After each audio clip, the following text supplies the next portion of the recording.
Hoy, Turjang, nakita mo yung baon ni Trisha? Kadiri, sardinas sa katuyo. Oh, is it true? Yuck, ew, kader-der. Napaka-purious. Tara, asarin natin. Hoy, Trisha. Yuck, ano yan? Sardinas? Hindi, lechon yan. Bobo ka? May pakigamit naman ng mata, sayang. Nakikita mo ng sardinas, tatanong mo pa.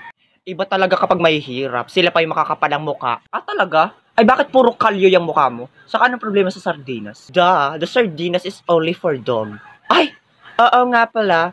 Dog ka nga pala. Yun na pinakamataray mong line. Hindi man lang ako nasindak. Mas nasindak pa ako sa hininga ng katabi mo. Tay, anong ginagawa niyo sa best friend ko? Ang kakapal na mukha ninyo. Lalo ka na, Turjang. Anong makapagkain ka dyan ng aso? Inakita nga kita ginagawa mo oatmeal yung dog food. So what, Borloloy? It's very deliciousable and sustainable. And also, it's more expensive than sardinas. The fuck. Tahimik mo yung amoy bulok na bagang mong bunganga.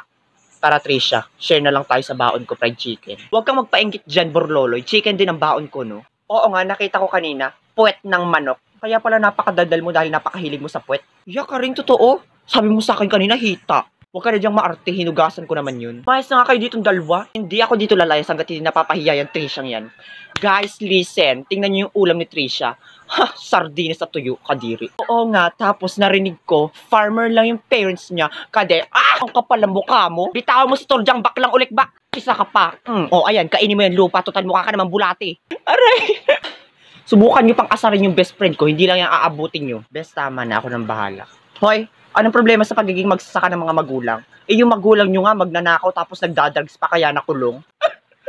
Umanda ka sa akin, bakla ka. Akala mo lalo ka na, Trisha. Hindi pa tayo tapos, shoota ka. Ay, sandali, nang gigigil.